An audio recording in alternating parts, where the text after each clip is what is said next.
Cette vidéo vous permettra de visualiser les fonctions avancées d'InDesign. Dans InDesign, vous pouvez créer des dessins complexes.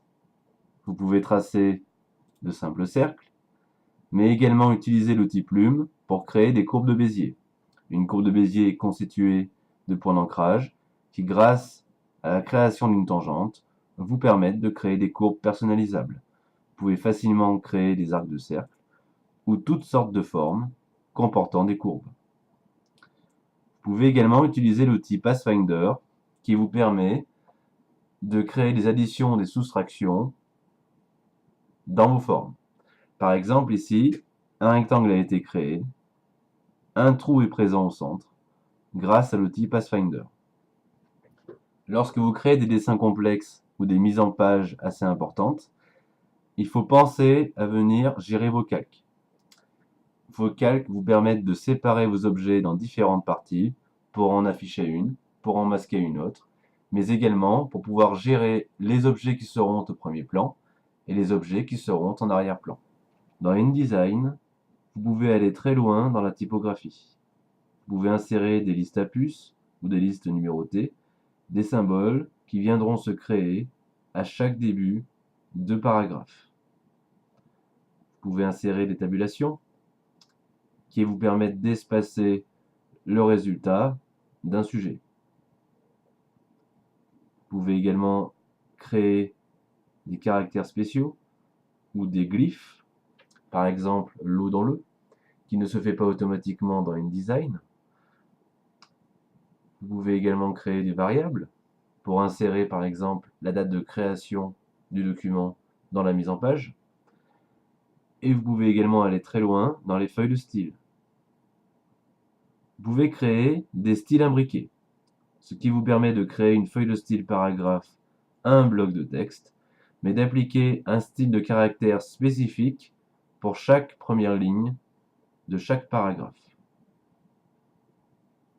Vous pouvez également créer des styles grep qui vous permettent d'appliquer une feuille de style à un bloc de texte, mais d'appliquer un style de caractère spécifique à une variable. Dans InDesign, vous avez la possibilité de créer des tableaux. Vous pouvez également importer des tableaux de Word ou d'Excel. Un tableau est constitué de cellules, mais également de lignes ou de colonnes. Vous pouvez le mettre en forme en y insérant du texte, mais également des images directement ancrées à l'intérieur du tableau. Vous pouvez créer des lignes en en-tête ou des lignes en pied, y rajouter des couleurs, intégrer des contours en alternance, une colonne sur deux par exemple, ou encore des fonds en alternance, une ligne sur deux. Dans InDesign, vous avez la possibilité de générer un livre qui permettra à vos différents documents InDesign de s'enchaîner. Vous pouvez créer un document InDesign pour le prologue de votre livre, pour le chapitre 1, le chapitre 2, le chapitre 3 et la conclusion. Grâce à l'option libre, vous allez pouvoir les enchaîner dans un seul document, soit à l'envoyer à l'impression, soit en l'exportant en format PDF. Dans InDesign, vous avez la possibilité d'importer un fichier Photoshop.psd ou un fichier Illustrator.ai.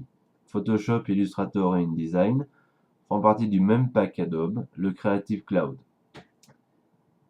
Je peux également, via une application rapide, modifier le contenu de l'image Photoshop ou de l'image Illustrator dans son logiciel d'origine. La modification se fera instantanément dans InDesign. Avant d'envoyer votre travail à un imprimeur, il est important de venir faire une gestion des couleurs avant la sortie. Une impression professionnelle se fait toujours avec 4 encres, le cyan, le magenta, le jaune et le noir. L'impression se fait en superposition à travers 4 films différents. Mais il est possible que vous ayez besoin d'une couleur qui ne puisse pas être obtenue avec les teintes CMJN. On appelle ça une 5e couleur ou un ton direct. Les 4 angles se superposent donc, mais si jamais le repérage a été mal réalisé entre les différents films, il est possible d'avoir un liseré blanc qui apparaît sur le texte qui est en superposition sur la fond de couleur. Vous pouvez à ce moment-là utiliser un outil de recouvrement pour grossir un élément et en migrer un autre, et éviter d'avoir des liserés blancs dans votre texte. Dans InDesign, vous avez la possibilité de rajouter des effets spéciaux sur vos objets graphiques, tels que des ombres portées, des lueurs externes, des biseautages et estampages, des effets de satin, ou encore des effets de contour progressifs. Cela permet de rajouter du volume à vos différents éléments dans votre mise en page. Vous voulez bénéficier d'une formation InDesign appliquée à votre projet, sans vous déplacer et selon vos disponibilités, retrouvez-moi sur www.octave.com pour une visio-formation individuelle ou en classe virtuelle. Je suis infographiste et formateur PAO.